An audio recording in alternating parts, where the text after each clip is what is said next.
For startups, you got to remember a few things. The first and foremost, is that you got to grow or you die.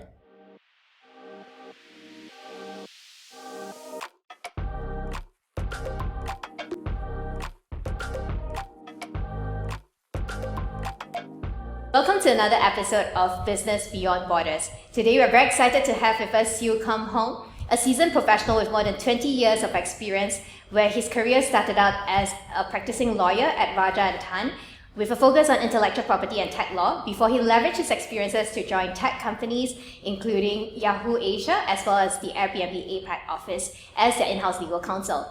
One of the key highlights of Kum Hong's career is his time at Airbnb APAC office, which we'll spend a bit more time diving deeper in our podcast episode today. Kum Hong was the employee number 2 of the Airbnb APAC office, helping to drive the APAC business expansion plans. Today, he remains as an advisor to the Airbnb China office and is also very active in the startup field as both an angel investor as well as advisors to multiple startups.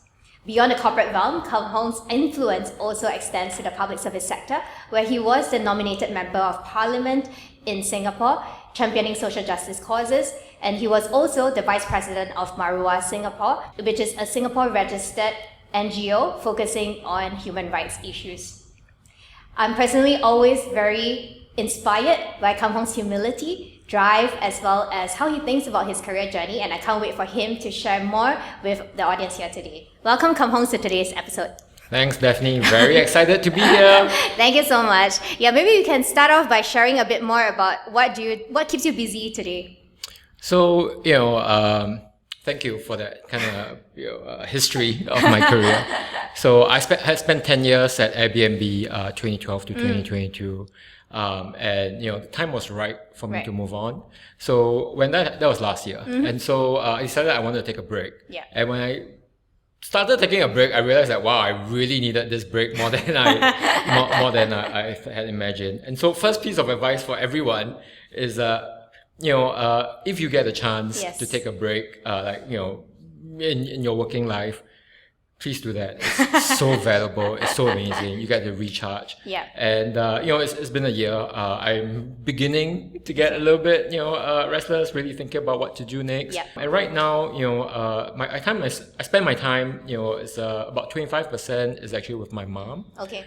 She had a kind of a health issue. She's much better now, doing much better. That's good to hear. But because I had all this free time, I could take her to the doctor, spend time with her, help her with her rehab, after her surgery.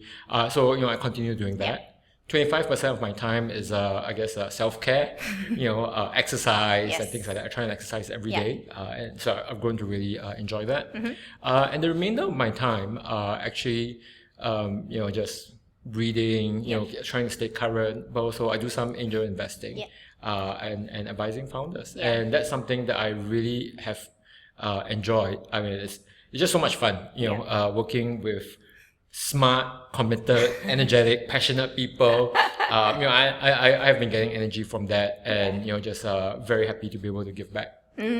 Yeah, I think everyone can always learn a lot from the wisdom that you share. So always very thankful to hear about the advice that you have given me and also other startup founders. Maybe would love for you to share also a little bit more about your career journey. I gave a brief introduction, but I don't think that does it justice. Maybe share a little bit more about your career journey and what maybe the key milestones that brought you to where you are today. So a quick kind of rundown. I was born in Singapore, grew up here, lived here. Actually lived there pretty much my whole life. And went to law school in Singapore. And so when I came out, did 4 years at Rajah and Tann.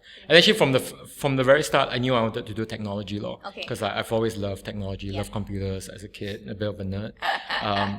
Before that was cool.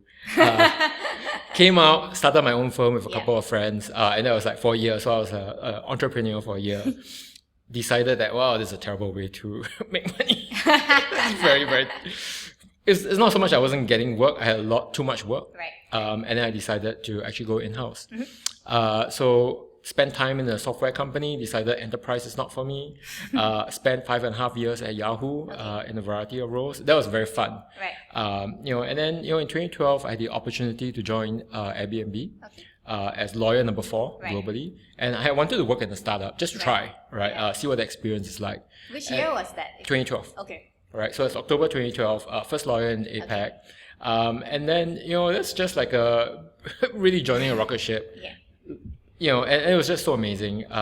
So I built the team, the legal team for APAC.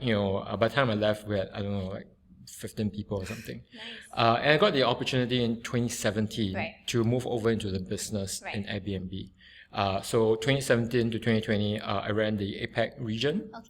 And from 2020 to 2022, my last 2 years, I was running our China business, which is super fun because in China, I actually had like everything kind of rolling up into me. I had ops, product, data science, engineering, marketing, like everything. So I was responsible for everything.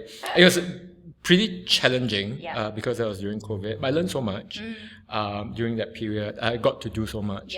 I think that period will probably always be one of the most transformational professional experiences I can ever have, just by the speed, variety, and the amount of learning I had to do. Yeah. And how was it like, since you spent a big part of your career in the legal sector, how was it like transitioning into business? Yeah, I have to confess, and I have kind of told people this, including, I was reporting to the founder, I've told my founder, I've told the global head of HR this. It's like, in my first maybe 1.5 years as a business leader, I don't think I was very good. I was like, if I were charitable, it'd probably be a C-. I think you're too humble. Some things I did well, but knowing what I now know looking back, there were actually a lot of things I didn't do badly. I didn't do that well. So that was a difficult, transition. Okay. I was super fortunate because, it happened within Airbnb. I'm not sure I would have had the same opportunity, elsewhere, or the same amount of runway elsewhere, maybe. But, within Airbnb, I was respected and I was trusted. So I had the room to learn. And during that period also, we actually did have some great operators in the business. So I learned from some really world-class operators. Okay. One of them, joined from Amazon. I reported to him. He was like, in the first few months, I'm like, I actually happened to be gone on sabbatical. Right. So I went on sabbatical, I came back, I was like, oh my God, he's going to fire me when I come back because this thing like here. But I ended up learning so much from him. And, by the time he left, one of the nicest things anyone ever said about me, because when he left, he had a call with all his directs and he said, Kum Hong, your superpower is that, you can learn so much, and that was such a beautiful thing for him to say, because he's like, to me, like, wow, this guy is a world-class operator. and that again helped me grow so much. And it's tough, but I would say one thing that was really helpful for me is that I knew that I didn't know. Right. I knew that I didn't have hadn't operated before, or this was new. And so it allowed me to kind of be more open-minded, have more of a growth mindset, because I have received, I didn't have any kind of preconceived notions about how things should be done, right? So I got to learn. And also I learned to just like question everything and think about everything through first principles, right? Which made me a challenging person to work for, right. Because I would always, like, for my team, they all know this, right? I'll ask them like why. I ask why a lot, right? But trying to get back into the first principles, right? And I think over time that has turned out to be very powerful for me. Yeah, and on the flip side, how did your legal experience lend itself well to helping you lead and drive business operations? Towards the end of my career as a lawyer, this is when I was leading the APAC team, legal team in Airbnb. I realized that, I wasn't actually, and I don't know what other in-house lawyers, their experience is like. I realized that I wasn't actually kind of dealing with like hardcore legal knowledge anymore. Okay. A lot of it was managing the team, managing the internal navigating the internal organization, but also ultimately getting to a place where actually, taking my understanding of the business and the business objectives and taking that and applying logic to the legal kind of advice that we're getting to try and figure out what's the right solution, right? Yeah. So, the law doesn't exist in a vacuum, right? The law is the means to an end. Yes. That's actually what I learned through my legal career. And, when I transitioned to the business, what was really powerful was that training to think logically, Right. To get down to learning how to get down to principles, to distill the question, right? There's a concept in I can't remember in product or whatever. There's a concept of an eigen question, which is the question that is, when you're dealing with a situation, what is that one core question that if you answer will resolve everything else? Right? And actually, the law, actually does teach you to try and figure out what is the one core question, right? That will actually solve for the issue. So that was something that turned out to be super helpful. Yeah, that's very interesting. Yeah, we can also apply it while I'm also running Fluent here. Yeah, I'll send you some this podcast where I first learned about it. I was like, okay, that was a real unlock. Yeah. And diving deeper into your experiences at Airbnb, I'm sure being one of the early employees here in this region, you would have witnessed a lot of growth, but also faced a lot of challenges that you and your team would have to overcome. Could you share with us, what are some of these challenges that you have faced? Your team has faced. Well, maybe maybe speaking a little bit more on. Well, actually, I'll speak a little bit more on both legal and business side. Okay. But I think the starting point is that actually Asia is not a single country. Yep. Right. I mean, it's not actually a region, right? Yeah. It's a geography, yes, but it's a geography that's a collection of many different countries with very different cultures, traditions, economies. Right, stages of development. That's right. Right. So if you think about kind of the different regions, right? The US is monolithic-ish. Europe is diverse as well, but actually there's quite a lot more commonality in terms of tradition compared to Asia. But Asia, everything is different, right? You gotta remember that in mind because there are implications both on the legal side as well as the business side. On the legal side, firstly, there's common law and there's civil law. Yes. And in civil law, there are different flavors, right? And I was a common lawyer. Right. It's like I didn't study civil law in law school, so I had to really kind of scale up quickly. Especially because actually a lot of my work was focusing first on Japan and Korea, and then on China, and these are civil law systems. So understanding that there's this intense diversity in the region also means that you got to be versatile and adaptable, right? Broadly, the similar techniques can take you a long way, but I will say that I've definitely made decisions that were surprising to outside counsel in some of these countries. So, for example, I'm not going to name the country, but there is a country which is known for having regulators that are pretty aggressive in enforcement. Actually, most companies don't resist. And so the advice from the law firm came back, hey, we think that you got a pretty strong case, but most companies don't resist, they just comply. So we recommend that you comply as well. I, coming from a different tradition, looked at it like, no, we fight this. So we fought this.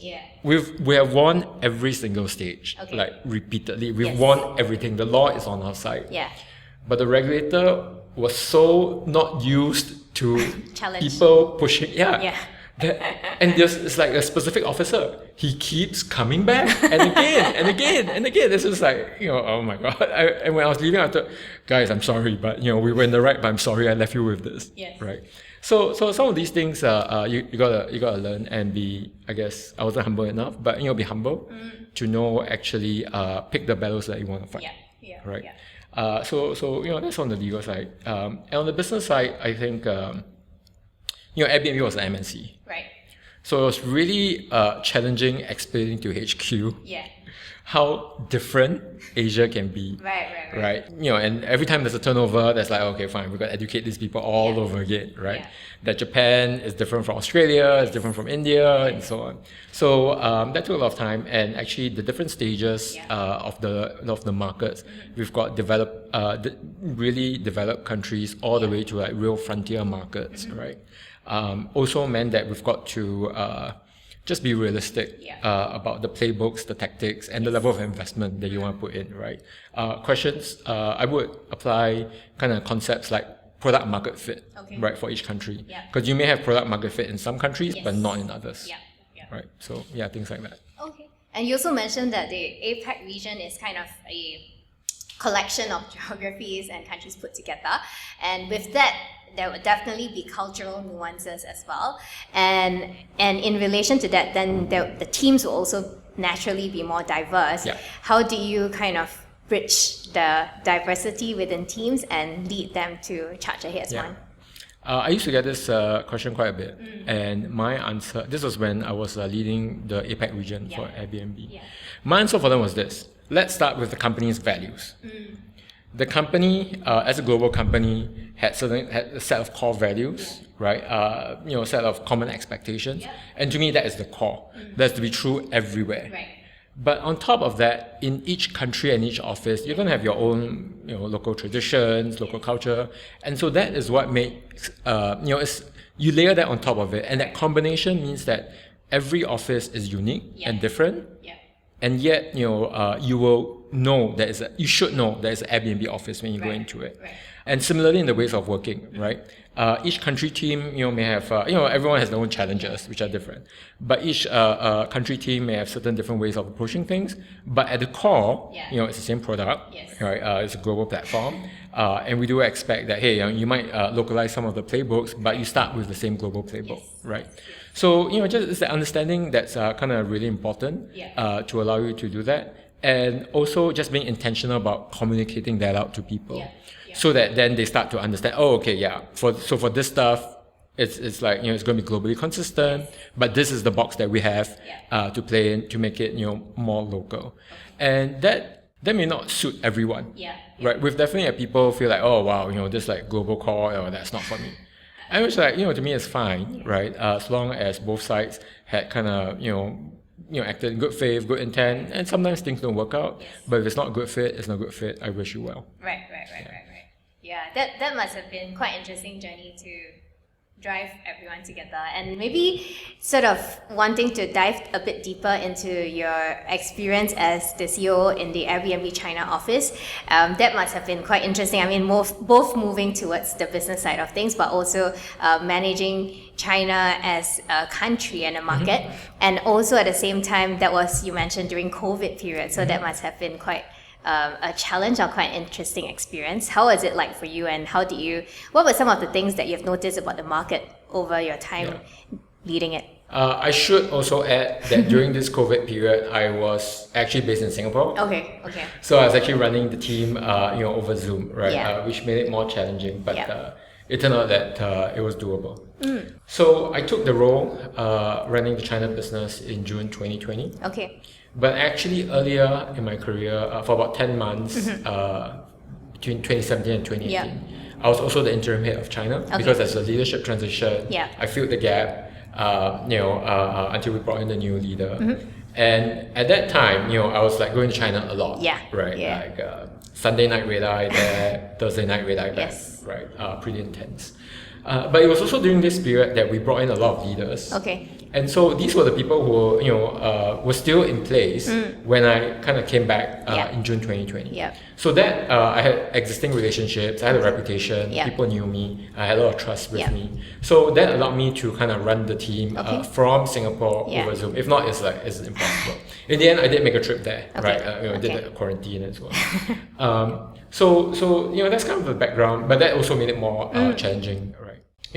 So much of my career at Airbnb was tied up with China. Right. As a lawyer, I worked on our market entry. Yes. I got the license, set up the entities, did all of that. A lot of regulatory stuff to work through. Yeah. And so, in a way, I am fond of China. Okay. Because so much of my professional success has been tied to China. Okay. Has centered that. So much of my growth as well, right? And very quickly, I actually realized the China today may be different from this, but at least in the past, China was incredibly dynamic. Right. Had all these incredibly smart, talented people who were super driven. Right. If you just think about just the law of numbers, right? China had 1.4 billion people, bell curve distribution in terms of talent. Even the top 10% is 140 million people. And so many of them will be concentrated in Beijing, Shanghai, Guangzhou, Shenzhen, right? That's right. Tier 1 cities. And so it's just the sheer density of talent was stunning. And so I was very impressed by our China team, right? I was super impressed, and I just love working with them. Right. During that period in COVID, it was the same experience, right? I was wow, all these people are so smart. But you also got to understand that the China market, especially on the online space, is so different. completely different set of players. Yeah. There's no Facebook, no Google. Yeah, you get really, especially working in the MNC, Yeah. you get really used to like, okay, VPN Yes. works most of the time, a little bit slow. Sometimes it just dies. Correct. And then it's like, okay, I don't know what I'm going to do. But instead, you have WeChat and Yeah. Ali and so on. So it's kind of a ecosystem is very different. Yeah.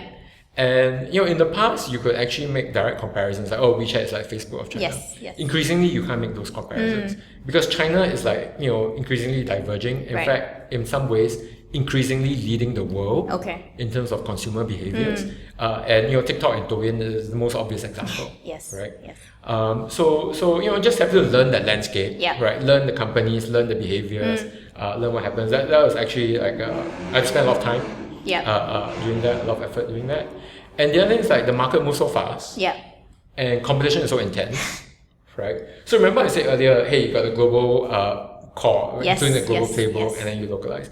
China was a bit of an exception. Okay. Because we set China up as a standalone unit to be more independent, to move faster. Okay. So that we could move faster, right? That was exactly why.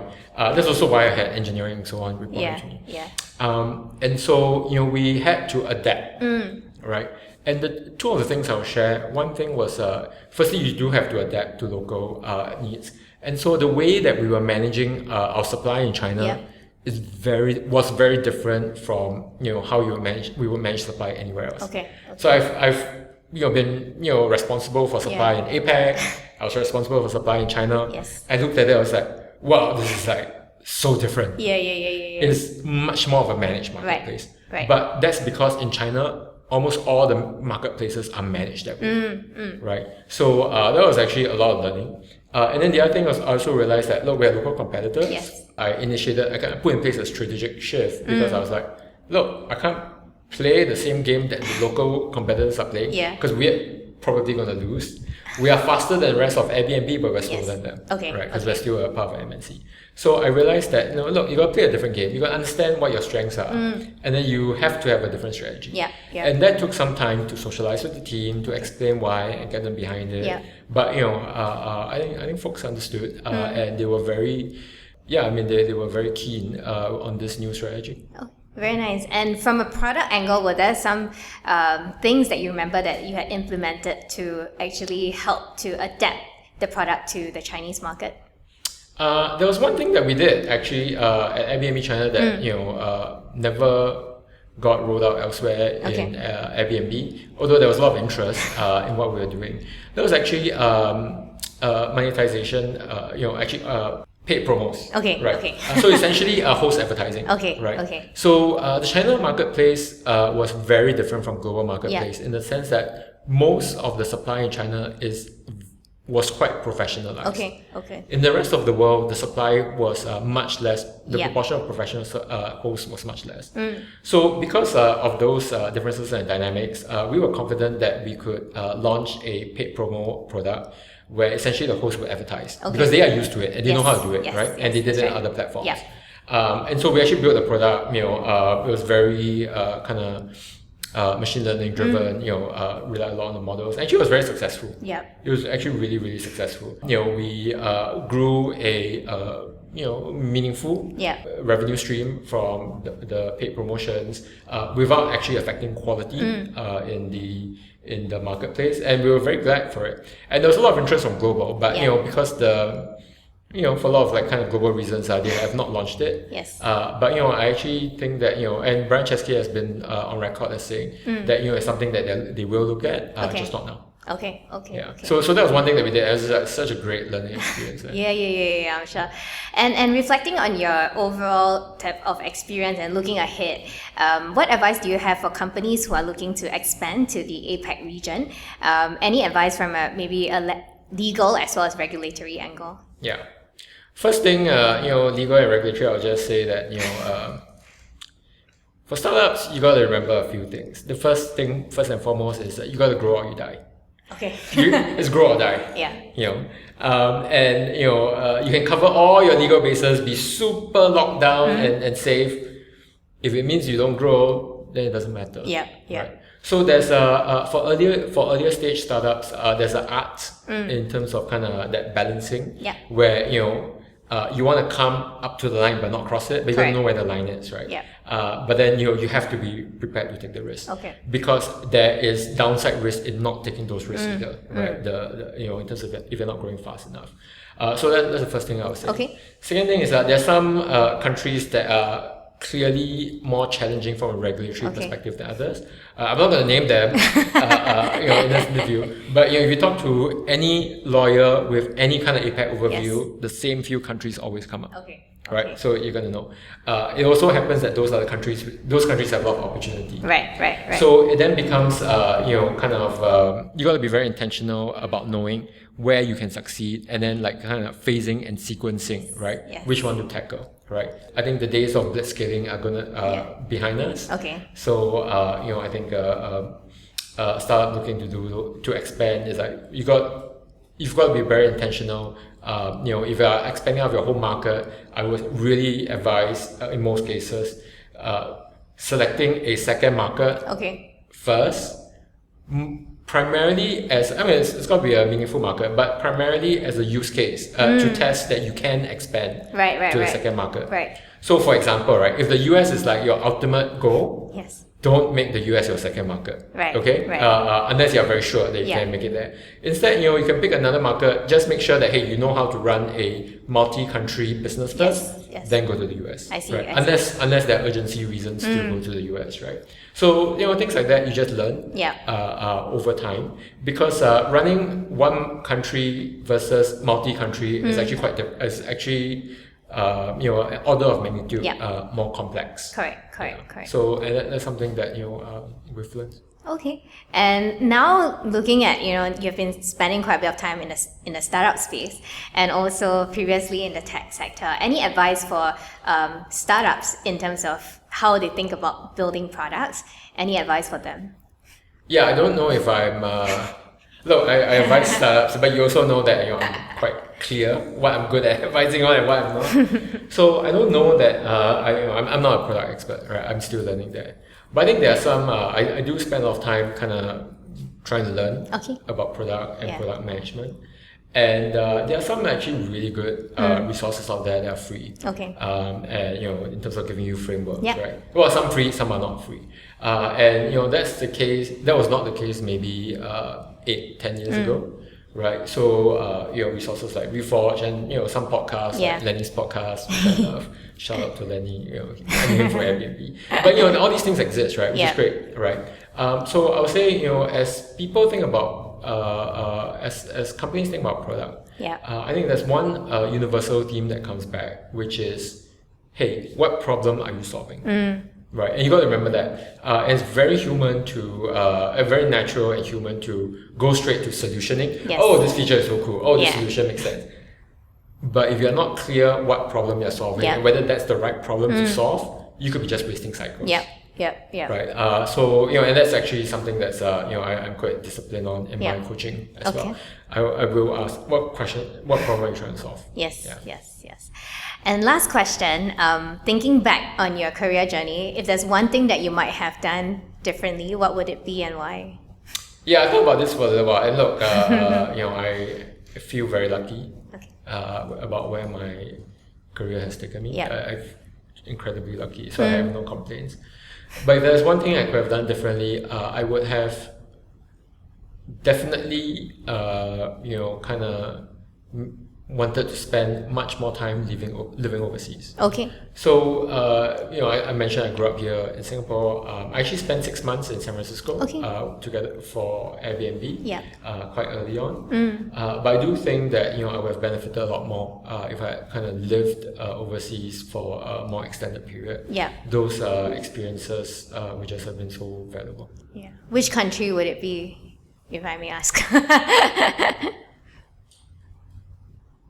That's a good question. I think it's maybe situational in the sense of what you want to get out of that. So for me, not having lived overseas for a really extended time, I was just that experience versus not having done it is the biggest. For just anywhere, we're giving you a lot of benefit. I will say that I have a point of view that one of the things about living overseas is actually you get to see what the broader world is like, including you get to see what other workforces are like. Correct. Right. And so there was a point in time when we were ramping up China where we were moving people from Singapore to China to do a stint there. Anyone who came to me to ask for my advice is that you should do it because you're going there, you're competing against the best in the world. Yes. And if you succeed there, then you're good enough, right? Correct. You're on par with the best in the world. So if that's the mentality, then really depending on what you do, right? If you're a banker, go to New York, London, right? Yeah. If you are an engineer, maybe Silicon Valley, although now remote, I don't know. But things like that, right? Yes. I think it's really what you want to get out of it. And when I say the experience, it's not just a different way of life, like hiking on the weekends, but it's also just knowing that you've competed against the best, and you know that you can make it. And it's not an ego thing, it's actually one of the things that I found very valuable is this idea of knowing what good looks like. And when you've worked with the best, you know what good looks like. Right. And then you can bring that with you throughout the rest of your career. And that's very powerful. Yeah. Okay. That wraps up today's episode. Thank you, Kum Hong. Thank you so much for making time and sharing with us all your insights and also, as always, the wisdom that you have gained from all your past career experiences. Thank you so much for joining us today. Thanks, Daphne, for having me. It was so fun. Thank you so much. Thank you for listening to Business Beyond Borders. If you have any feedback or thoughts, do write into us at support@bluent.com. Click to follow to tune into the next episode. See you again soon.